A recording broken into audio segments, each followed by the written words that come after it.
नमस्कार, times of Swaraj में आप सबों का स्वागत है और मैं हूं संतोष सिंह। और आज हम टाइम्स ऑफ स्वराज में चर्चा करने जा रहे हैं कि 2024 के लोकसभा चुनाव के दौरान बिहार में बीजेपी का जो परफॉर्मेंस रहा है उसकी जल्द समीक्षा होने वाली है। और कहा यह जा रहा है कि इस समीक्षा के उपरांत दोनों डिप्टी सीएम सम्राट चौधरी और विजय सिन्हा साथ में प्रदेश अध्यक्ष की भूमिका निभा रहे, दोहरी भूमिका निभा रहे सम्राट चौधरी का पर कतरने वाला है, क्योंकि अमित शाह की ये दोनों शहजादे कहीं न कहीं पूरे इलेक्शन के दौरान जो वोट मैनेजमेंट होनी चाहिए थी इन दोनों का, अपने कास्ट का भी वोट मैनेजमेंट बेहतर तरीके से नहीं कर पाए। ऐसी शिकायतें सभी सांसदों ने, बिहार के जो सांसद जीत कर गए हैं वो, जो हारे हैं वो, सामूहिक रूप से पार्टी को सूचित किया है। लेकिन बड़ी बात यह है, क्या वाकई में सम्राट चौधरी और विजय सिन्हा अपने जाति के वोटर को भी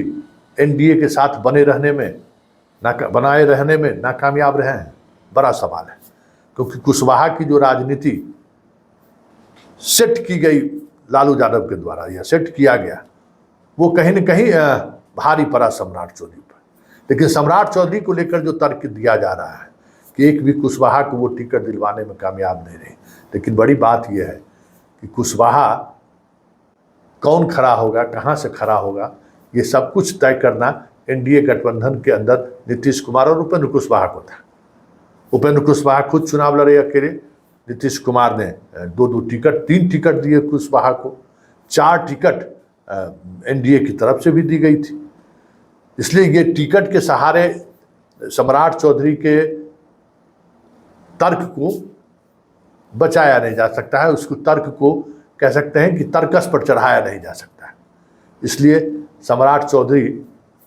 पर ये पूरी तौर पर जो पार्टी के सांसद जो चुनाव लड़ रहे हैं, और खास करके आरा, खास करके औरंगाबाद, नवादा, छपरा, आपको इस सब जगह के जो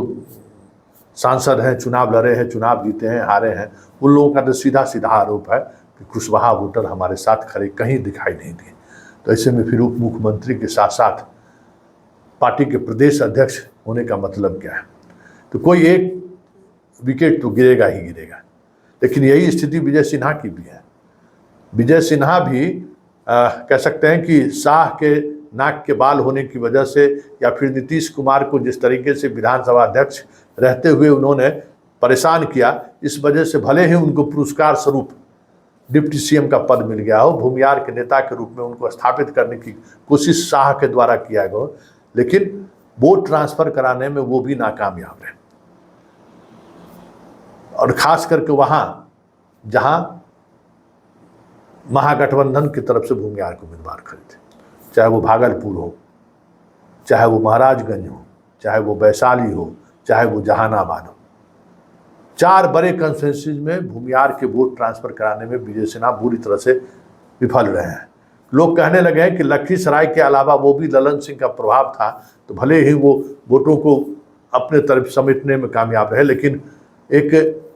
नेता के रूप में या भूमियार के नेता के रूप में विजय सिन्हा अपने आप को स्थापित करने में पूरी तौर पर विफल रहे हैं। मतलब शाह के दोनों शहजादे जो शाह के जो मिशन थे, उस मिशन को कामयाब करने में कोई बड़ी भूमिका नहीं निभा पाए। ऐसे में अब चर्चा जोरों पर है, क्या इन दोनों की विदाई तय है, या इन दोनों की विदाई के लिए मार्ग प्रशस्त होगा समीक्षा के बाद? वैसे अध्यक्ष पद तो जाना ही जाना है, क्योंकि परंपरा रही है बीजेपी की, मंत्री के साथ अध्यक्ष पद नहीं चलेगा। लेकिन बड़ा सवाल यह है कि जिस चेहरे को उप मुख्यमंत्री बनाते हुए राज्य की जनता के सामने 2025 में मुख्यमंत्री के रूप में पेश करने की तैयारी में था बीजेपी, वो चेहरा जिस तरीके से धाम से गिरा है 2024 के लोकसभा चुनाव में, अब बीजेपी की पूरी नेतृत्व इस बात पर मंथन करना शुरू किया है कि यादवों पर किया गया प्रयोग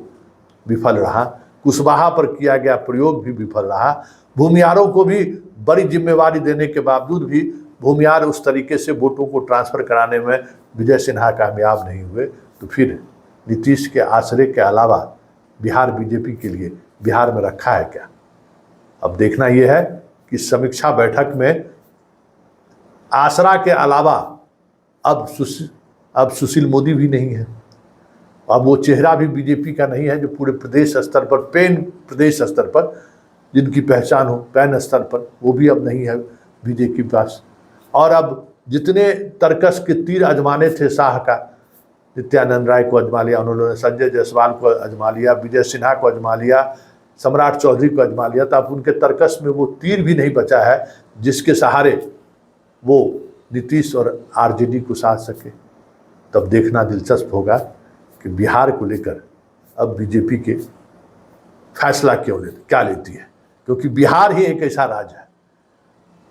जिस राज्य को नरेंद्र मोदी 10 वर्ष बाद भी भेद नहीं पाया।